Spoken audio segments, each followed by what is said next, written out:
We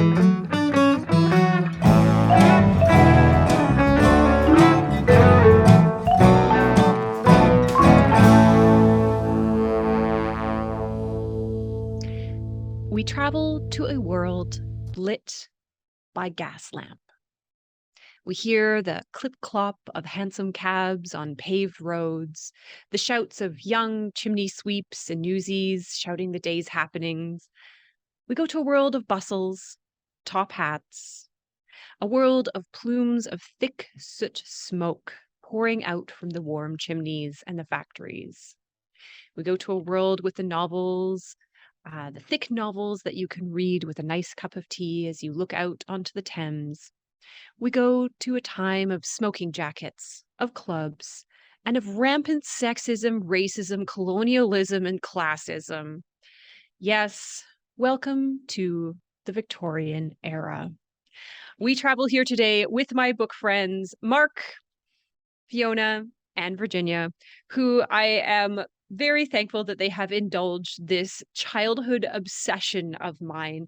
When I was at a very young, impressionable age, I watched the Jeremy Brett Sherlock Holmes series, and it changed my life. I wanted to be him. I wanted to wear his little like smoking jacket and his hat and tromp across the moors and solve crime and like leave people to die in quicksand because they were bad uns. I wanted to solve mysteries on those cobbled streets. I have been always interested in the Victorian era, which more or less corresponds to Queen Victoria's reign from 1837 to 1901. I think it's an interesting era for literature in that it was kind of the era that the English novel was popularized. And when we read a Victorian novel, it's in a format and with a psychology that we do kind of recognize. Unlike Jane Austen, where it feels somewhat stilted and a little distant, with a Victorian novel, there is dialogue. Sorry, I'm very excited about that. Dialogue and plot, and a lot of the genres were codified for the first time, kind of like in English novels, like the detective novel, the drama, family saga, children's literature. Um, Science fiction, they were all made popular and popularized in this particular area. So it's a particularly rich area if you're interested in kind of the study of old novels. Um, but it is also an age that is an age of colonialism. It is the age where many of the social ills that were created by the Victorian people were never discussed. They're never talked about. There is this idea of the Garden of England in literature, this kind of perfect civilized people that never existed. It's not real. When you read the novels of Victorian England or some of them set in there, you wouldn't find a person of color in them, and yet they were there. They were there and they had always been there, and yet they don't exist in the literature and their voices are never there, which I think makes it a really interesting era for modern authors to kind of go back and use this setting and use this time to kind of bring to light more of those voices and more of those stories that were simply cut out of it. Um, yeah, it's an era and a particular time that kind of exists and uh and is able to be because of the exploitation and suffering of millions of people, and yet you never see it in the literature. So for example, if you think about the works of Jane Austen, who's technically Regency, yes, I will take that hit, thank you, I know she's a Regency author, but all of the money from her rich protagonists like Mr. Darcy and Mr. Bingley, from all that new money, all that money is coming from the sugar plantations. All of that money is coming from and because of the labor of enslaved people. And yet again, there's that kind of veneer and the idea of this kind of this civilization, when in fact it is born out of that kind of suffering and the most inhumanity that you can think of. Even within their own country, if you think about the powers of industrialization, the destruction of the environment, the exploitation of workers and of children. If you read through some of the historical records, the number of children who died in factory accidents, in mining accidents, who had no education, is heartbreaking. So it's an era and a particular like time that is has so much dichotomy in it, has so much kind of so much. Oh no, the word is never going to come to me. Cut this out, Virginia. It's not paragon. Paradoxes.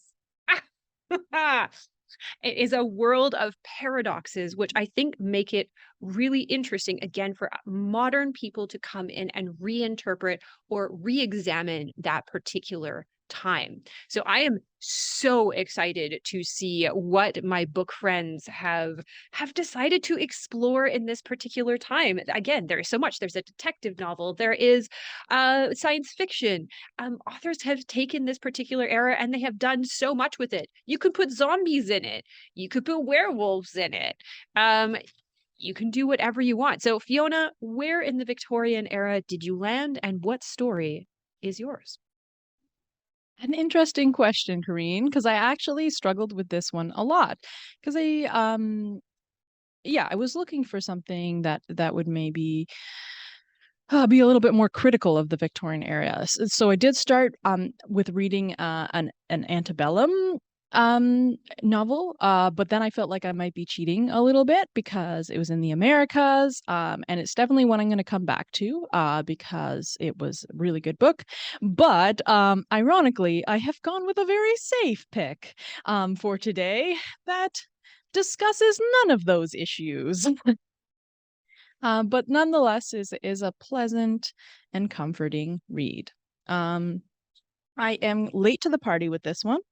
Um, I have read The Essex Serpent by Sarah Perry. And I think this book made a bit of a stir when it came out in 2016. But the reason I remembered it is because of its cover. If you put that kind of like gold with green for me, it just draws my eye. And I just specifically remember this cover and did not know about its contents till I picked it up. I know that Virginia has talked about Sarah Perry's other book, Melmoth. This one came before that, and it is largely about Cora Seaborn, who has recently been widowed. Some of her friends expect her to be in mourning about this, but it's actually a relief for her. She's getting out of an abusive relationship, and is kind of finally finding the freedom and self that she has longed for. Uh, Cora is joined by uh, a large group of characters, and it is a book that follows many of those characters. So in that style of book, I often find that there will be parts that you love and parts that you kind of just slog through. This was a long read for me. I read it over a large period of time because I would occasionally get bored of it, and then I would get really into it and read a whole bunch, and then put it down for a while, and then read a whole bunch. So I am definitely amicable to that sort of read, but others may not be. So with Cora, we also have Martha, who is my favorite character. She is definitely of a lower class than Cora, but she is her constant companion, and is um, definitely less warm and less approachable from Cora. And what she really cares about is housing reform. So I loved that about Martha, and it was a very interesting look into the Victorian time and housing in Victorian time. So that was a subplot that was very nice for me. um, we also have Luke Garrett, also known as the Imp. He is a surgeon, and he is in love with Cora, and he's just waiting for the right moment to tell her. And Cora thinks of Luke as a dear, dear friend, but also sort of I don't know if the word is like objectify, but like she's sort of like a lot of her friends, she very much like, oh, he's the imp, he's this important role in my life, rather than like really seeing people as people. So um he is a surgeon, and that his storyline I found difficult because there's a lot of very descriptive uh episodes of his surgeries. So I didn't really take to that character that much. But the main plot line actually follows Cora's relationship with a minister, and I'm only just realizing now that that's funny for me, who lives out in the boonies, and he has a charming and beautiful, welcoming wife. He has some funny little children, notably Joanna, who starts out leading all the village children in seances, and then by the end of the book has decided that she's going to be a doctor. I really enjoyed her a lot, and she has a nice relationship with Martha. So those were some of my favorite passages. Um, but Cora and the Reverend meet in unfavorable circumstances. Each thinks the other is a tramp. And then, lo and behold, they're introduced to each other again by mutual friends. And they kind of have this moment of just laughing and laughing, and nobody knows what's going on because they realize they've previously met.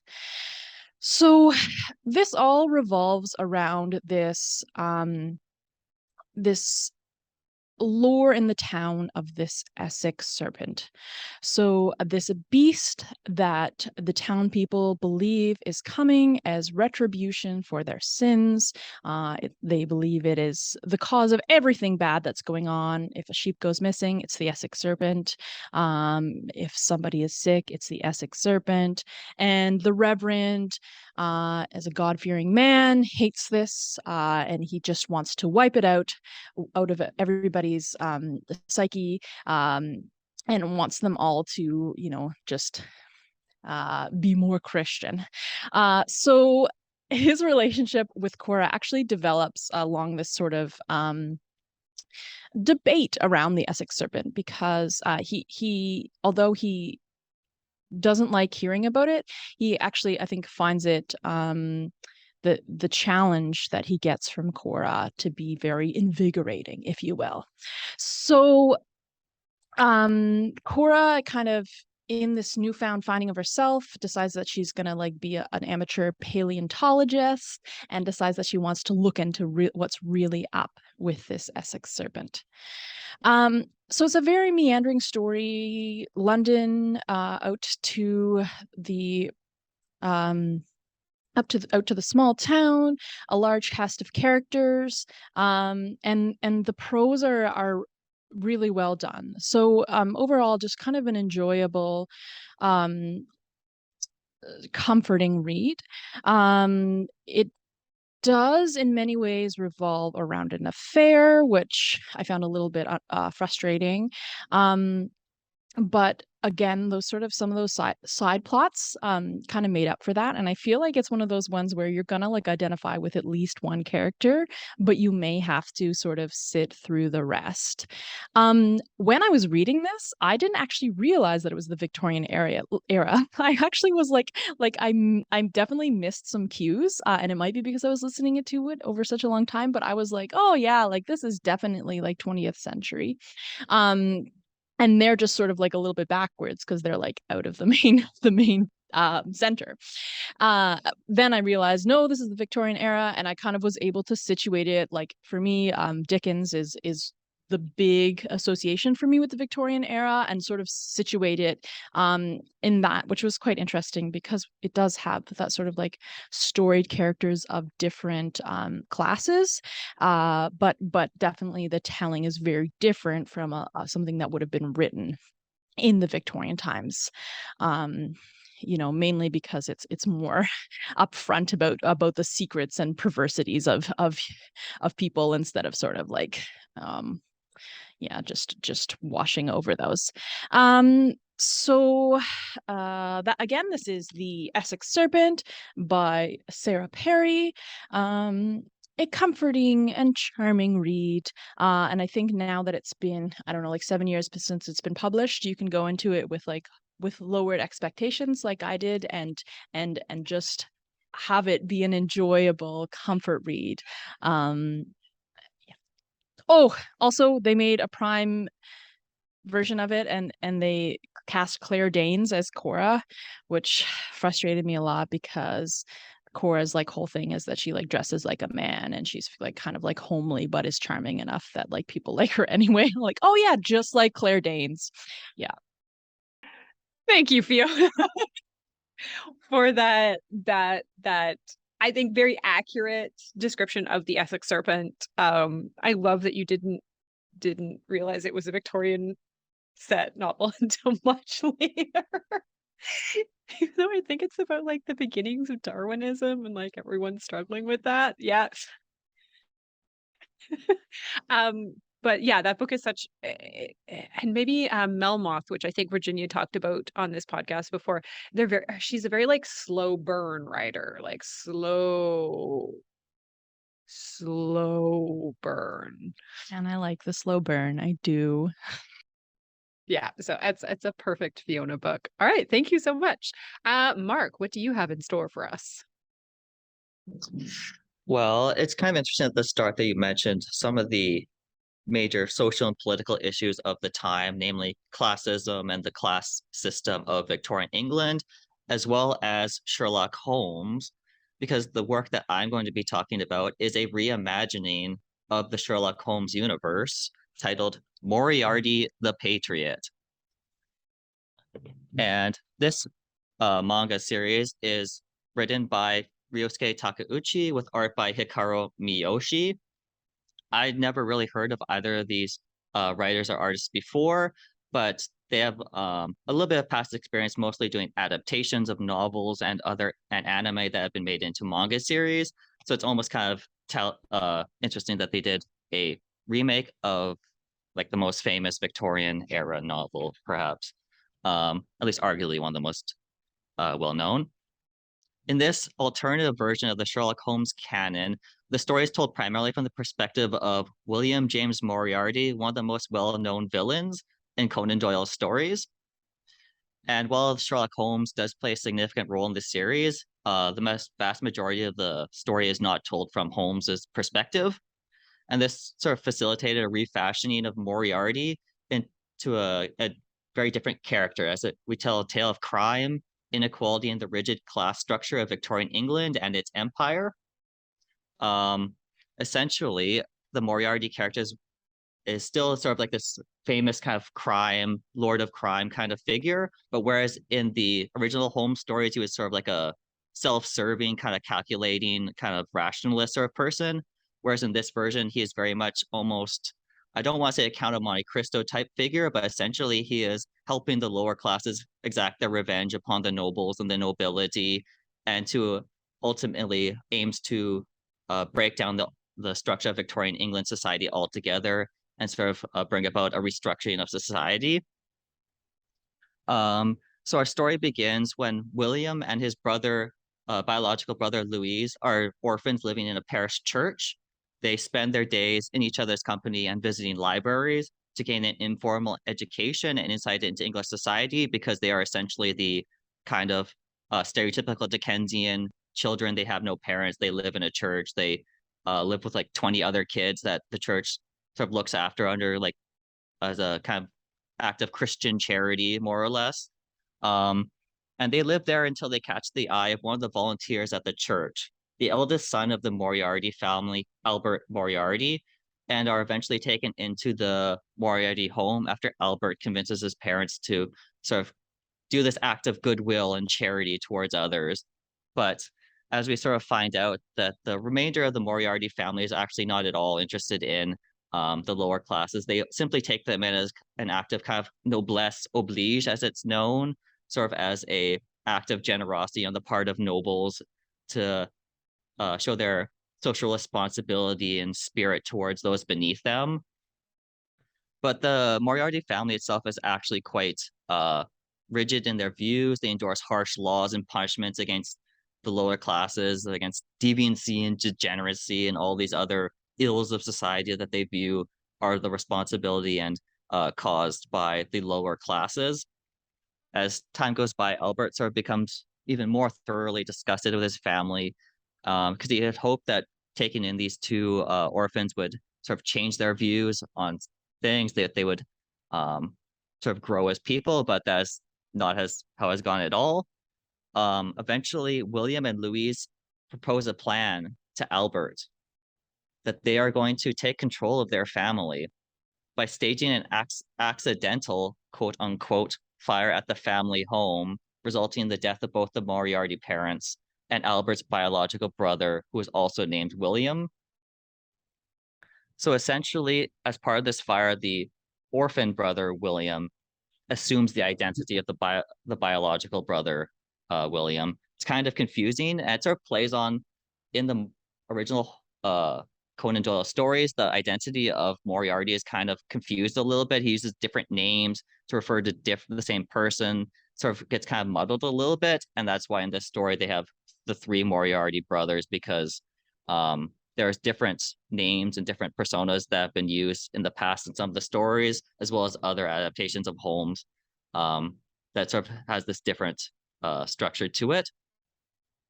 From here, we skip ahead 13 years with William, Louise, and Albert as adults, and William is now in his familiar position as a mathematics professor at the University of Durham. William is now the head of the family, and along with his brothers have begun to devise plans to reveal the underhanded deeds of the nobility and upper classes through their own illegal and at times bloody methods to uncover the truth behind these people.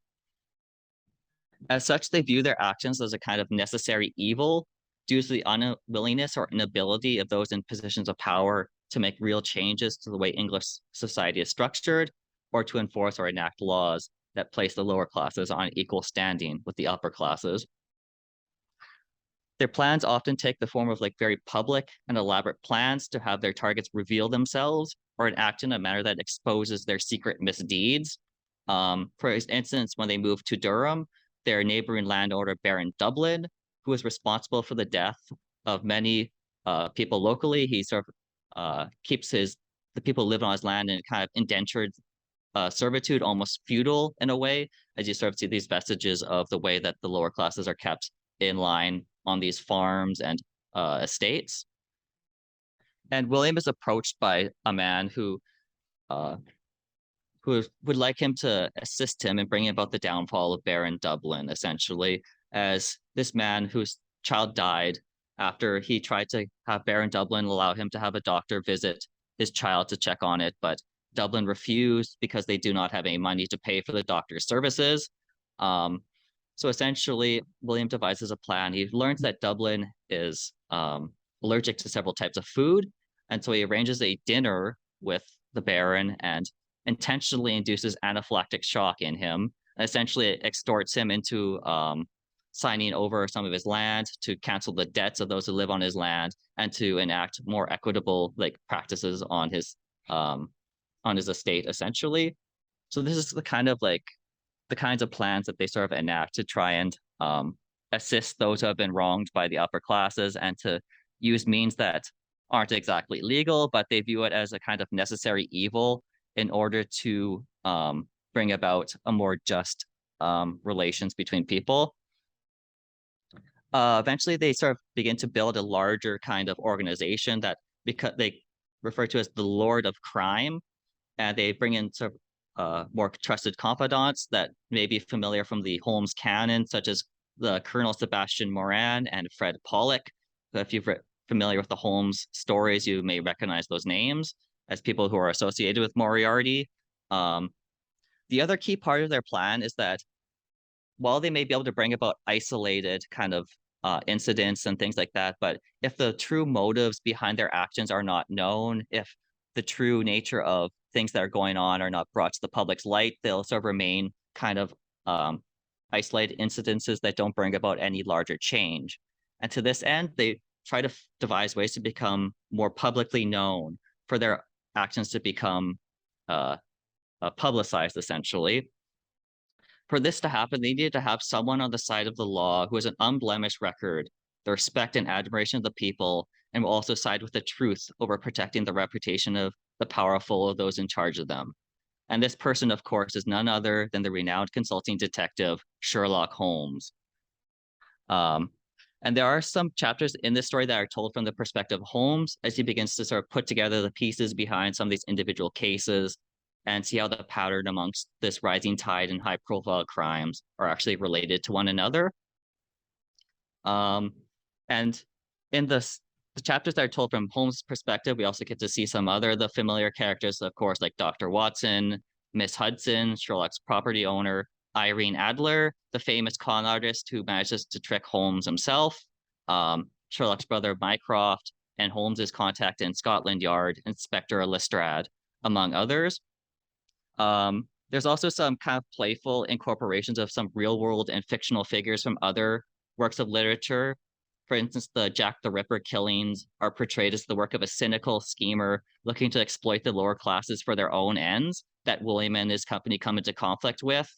There's also some examples. For example, there's a refashioning of the famous Matt Damon Will Hunting character in a single chapter as well. So there's these kind of like interesting little historical anachronisms that are thrown in as well. There's also a famous spy of a certain name that I'm not going to mention, but essentially, this is very much a pastiche of various historical and literary figures into one that they try to use in a sort of new way.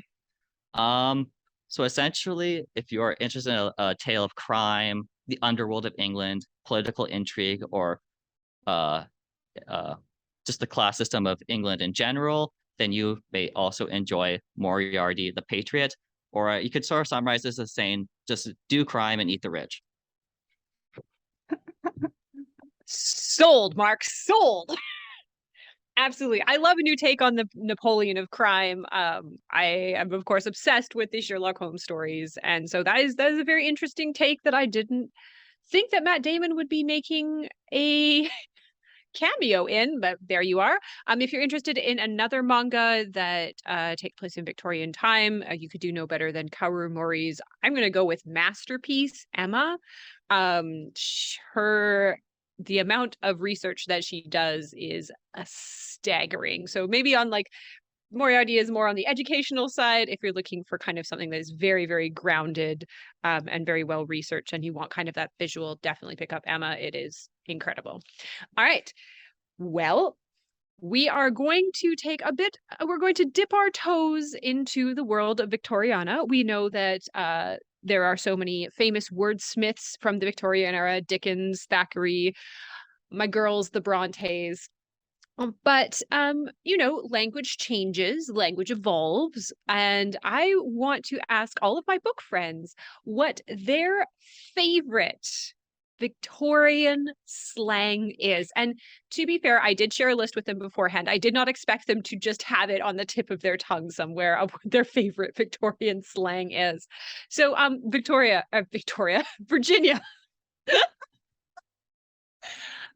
Victoria, Virginia, what is your favorite Victorian slang? That's funny because weirdly, that's why a lot of people call me Victoria. Like if they can't think of vision, it's always Victoria. Always. In fact, there's some kids at the library that I think they think that my name is Victoria, and I've just answered to it, and it's too late now to correct them. So so if ever these kids come to look for Victoria, it's me. Anyway, yeah, that list is amazing. This like mental floss list is great. Everybody should check it out. But I think when before this episode, Fiona was talking about like, there must be a word that we can bring back. And I think for me, there's so many good ones. But for me, I'm gonna go with enthusiasm. And it said it's a satirical reference to enthusiasm. And I feel like on the days when you're just like you just have enough of the world and you're just like, no, I don't need people to be so cheery and too cheerful, and you just want to like hide in your own little place. And I think that's a really great word to describe that. It's just this really overly, like enthusiastic, and you're just like, no, not today. So that would be my word. Fantastic. I think I definitely have some of that enthusiasm sometimes. All right, Fiona, what about you? What is your favorite piece of Victorian slang? Oh, they're all amazing. We should bring them all back. Um, I wanted to pick one that I like could use, regularly, but instead I'm gonna go with bags o' mystery, which referred is what you use to refer to a sausage. So I'm thinking about quitting librarianship and opening up like a little sausage cart called Fiona's Bags o' Mystery. You hear that, dragons? Get on it. Invest now. Invest early. All right. Mark, what is your favorite piece of Victorian slang? I'd have to echo that there's so many great words on this list, but I think if I had to pick just one, it would probably be giggle mug, which is essentially a habitually smiling face. That just combines two elements that just I would not normally put those two little words together, but when they go together, it just brings a smile to your face, doesn't it?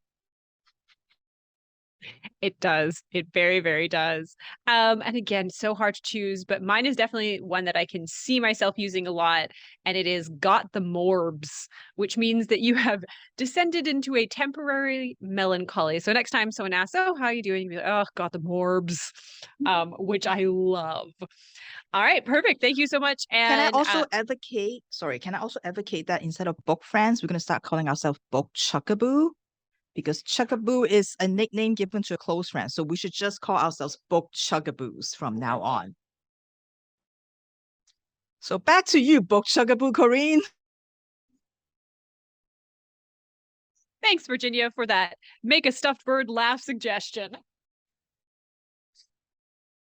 Oh, I love it. I love it. I love it. All right, fantastic. We are going to move on to another Victorian-inspired piece of literature that I'm sure is going to be absolutely banana pants. So I turn it over to the queen of banana pants, Virginia. It's interesting you say that because yes, I actually have chosen a book because of like I just want something banana pants because I feel like it's been a while since I read something like just completely weird. And I remember browsing in the library and seeing this book on the shelf, never heard of it, never heard about the author. And I'm like, you know what? And then I really love the cover. So, but unlike Fiona, who loves the green and the very like floral cover, this is the kind of cover that attracts me. And I just really, really love, I think, and Corinne can correct me later, but I think these are like steel engravings, maybe? I don't know. Anyway, so I just really, really love that. And then, fall colors still, right? So I thought like, I'll pick this up and kind of something I remember. And and I remember it kind of reminded me of this set of books that is done by a British kids author called Philip Adair. He basically took like this is before like the internet, everybody does it on the internet, but he basically took like these pictures that he found in these old books and he make up a new story from them, and they are like pretty hilarious. So I just figure like, it's time for something like light because there have been a lot of cannibalism lately. So maybe I should just go with something like completely light and just funny. So for anyone who is a Monty Python fan, for anybody who loves Woodhouse, I think you will enjoy this read. So this is The Gentleman by Forrest Leo. Lionel Savage is having a bad day. His wife, newlywed, is having another one of those parties again in his house, bringing all kinds of people, bringing all kinds of noise. They're gonna dance until dawn. It is just so annoying to him, and all he wants is just sit down and write his poetry, but he can't because ever since he married Vivian, he cannot write. He has sort of lost it. Every sentence that came out looks like garbage. He thinks back to why this awful thing has happened to him, and it was that one day when his butler Simmons came into the room and announced to him that he's bankrupt. He has spent all the money on books. He does have a really good library, but all the money is spent on books, and now he has gone bankrupt. And so the first thing that came to Savage mind was his dear sister Lizzie, because right now he's paying for Lizzie's education, and it's really important that Lizzie gets what she wants. And so she's like, what should I do? What should I do? And he's starting to like get really anxious about it. And of course, being a poet, he's realistic. He knows, even though he's mildly popular, his book does pretty well, but he knows that that's not going to be enough to cover all the costs. So what is a man to do? Well, I guess he would just have to marry himself into a rich family. And that is exactly what Savage did. So in a few months, after a very short courtship, he married Vivian Lancaster from the Lancaster family, one of the wealthiest family that he knows. At first, the first time he met Vivian, he was smitten right away by her beauty. And not only that, he can tell right away that Vivian has really, really good taste, because the first thing that came out of Vivian's mouth was when she defended him against his nemesis Pendergast, who always liked to make fun of his poetry. But Vivian defended him. So clearly she has extraordinary taste, especially in her reading. So it should be a happy marriage, but for some reason, ever since they got married, even just that first wedding night, they just don't have anything to say to each other, and he doesn't know why. And just they don't spend any time together, they don't spend any days or night together. His wife has moved into his sister's old room, and he doesn't get it. And his wife doesn't love him, and he have to say, I don't really love her either. So what should I do? And not only that, of course, this whole idea that he can't write anymore really, really, really bugs him.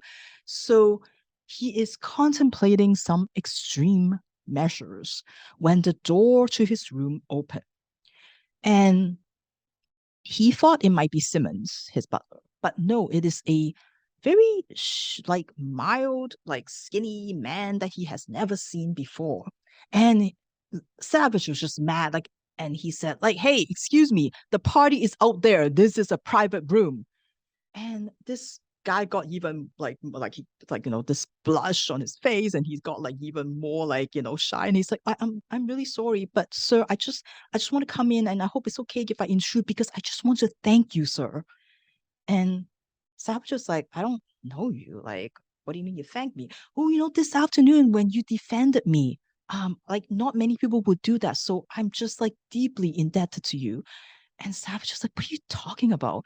And so the gentleman started to explain some more and say, this afternoon, remember when you saw the priest and he tripped and he fell on the floor and he started cursing the devil, and you're like, oh, if it weren't for the devil, you and I would be out of a job. Remember that? So thank you so much for defending me. Again, I'm so misunderstood. People won't often do that. And as those words, as Savage started to process those words, he's like, wait, are you saying you're the devil? What? And then these gentlemen start going, saying, hey, how come you're not out in the party? And, Savage was just like, oh gosh, I hate parties. And he started unloading all his woes and all his mysteries to this stranger that he has never met before, that is saying that he's the devil, and keep trying to explain what happened to him, and how this marriage is just not working out, and it's just how horrible his life is now. And it turns out that the devil is a very, very good listener, and that, he's just so sympathetic, and he's just making all the right noises, and he's like, oh, I'm so sorry to hear that. That must be awful for you, and it's just unfair. But you know what? Don't worry. I'm sure things will get better. And Savage is like, wow, this is kind of amazing. And the devil's like, you know what? Do you mind? I feel like you and I could be friends. Maybe we should get together sometime. And he's like, yeah, of course, absolutely. And he liked this stranger so much that he even willingly lent him his copy of Tennyson, because the devil apparently has never read Tennyson before, but yet he finds out that the devil's gardener is actually Dante. So he was just very, very excited about all of this. And so the this gentleman was like, oh yeah, thank you so much, like, again, thank you for you, like, I won't bug you anymore, but like, I should go back to the party. And then Savage was, he closed the door, and Savage was like, that was just weird. Like, what is going on? Like, is that guy really the devil, or is it just a prank? Probably played by Pendergast, because that sounds like something that Pendergast would do just to make fun of me. But then as he's trying to figure out like what happened, Simmons came into the room and it's like, sir, I'm so sorry, but like your wife has disappeared. And he's like, what do you mean? Like, I don't know. One moment he's there, and then like then she's gone. She just like poof, she just like disappeared. It's like she got carried away by the devil or something. And Savage started thinking, oh, have I like accidentally like traded my wife away? Or like what happened? So as she started thinking about it, he's like, you know what? I need to get my wife back. So the rest of the story is about him trying to gather up a group of people that will bring his wife back from hell, and of course try to figure out where hell is. And this group will include his sister, Lizzie, who got kicked out of school after all because of a dalliance with the dean's son. And then there's Ashley Lancaster, the brother of Vivian, who is like this like handsome explorer that everybody loves. And he just sees this as another grand adventure that he can lead this expedition into hell. And then there's an aeronaut, Will, who is like going to design something that might help them get to hell, and also like a bookstore owner, and of course Simmons, the butler, who is of course obviously in charge of everything here. So this is The Gentleman by Forrest Leo.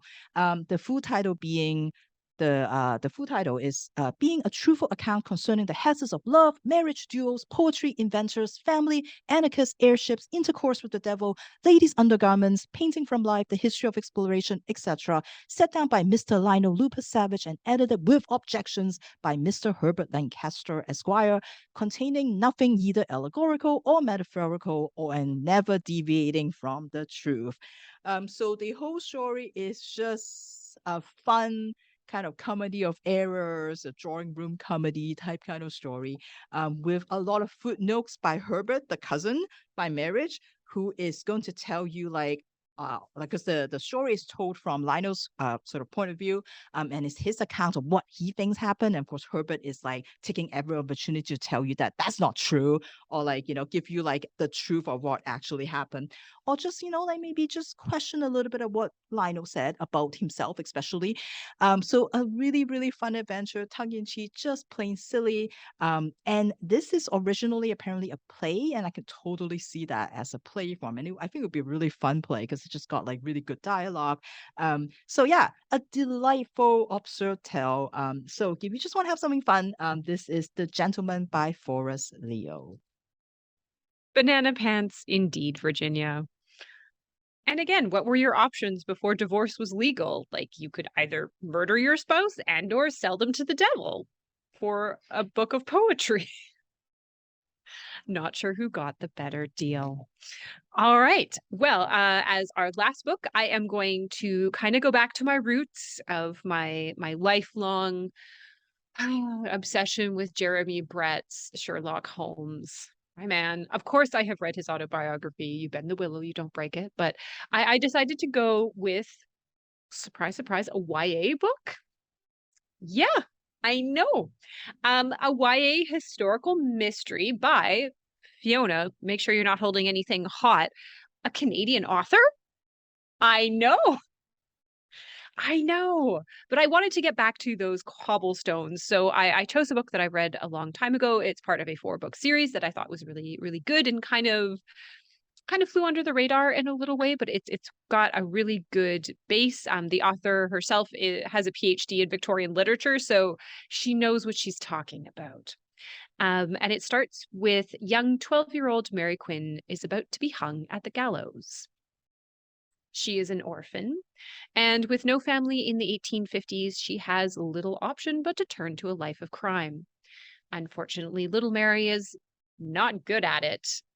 She attempts some pocketry and light thieving, is immediately caught and sent to the jail. And because we are talking about a time in which the idea of capital punishment was palatable and preferred. Even though she is 12 years old, she is considered adult enough to take an adult sentence. She is about to meet her maker when she is provided an alternate means at redemption. She can either go to the gallows or she can go to Miss Scrimshaw's Academy for Girls. Seeing that a bustle is better than a noose, she takes the assignment and finds herself being trained not only in decorum, manners, and light mathematics to be a governess, but also being trained to be a private investigator.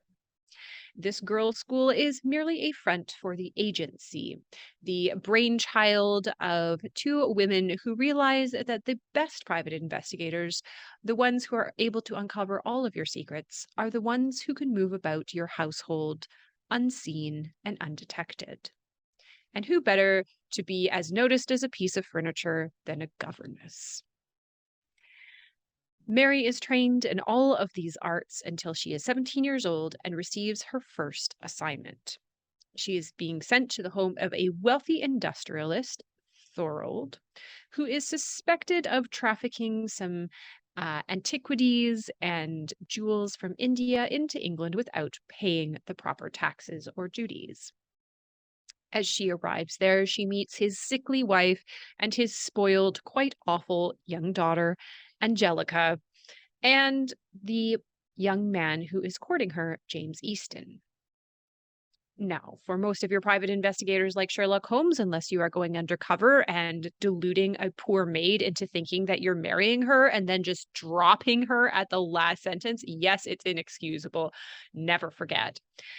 Mary is in a fair amount of danger. Not only does she have to complete all of her jobs as a governess and a domestic, but she also has to live in the same house and space as the people that she is investigating, all of whom have secrets, all of whom are willing to go to dire ends in order to protect those secrets. So this is the first book in the Agency series by Y.S. Lee, a Singaporean Canadian author. The first book is called A Spy in the House. And Y.S. Lee has a PhD in Victorian literature, so she knows her stuff. You are immediately assaulted with definitely the smells. Oh, the smells, the sounds, and the sights of Victorian London in the 1850s and 1860s. She has done copious amounts of research into the lives of this kind of like half-life of domestic servants, especially governesses, who were educated and well off enough to kind of be considered a household, but they were also staff or servants, so they were also downstairs. So they're kind of trapped between that upstairs, downstairs world that Y.S. Lee does so well.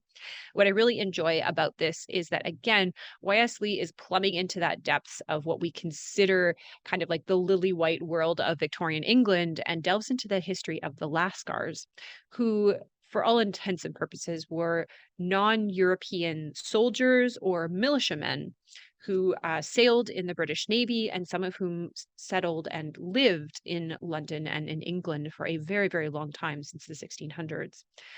So she really delves into that history, into Mary's history, and again, it's a really complex, wonderful story. It's a very good character study.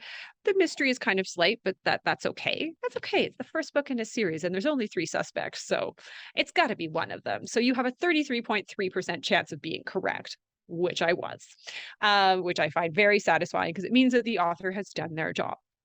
So if you are looking for a little trip into Victorian England, into kind of a character study of what it meant to be kind of a young woman alone in the world of Victorian London, if you're looking to learn a little bit more history, if you're looking to kind of be immersed, then you should definitely check out Y.S. Lee's series, starting with A Spy in the House.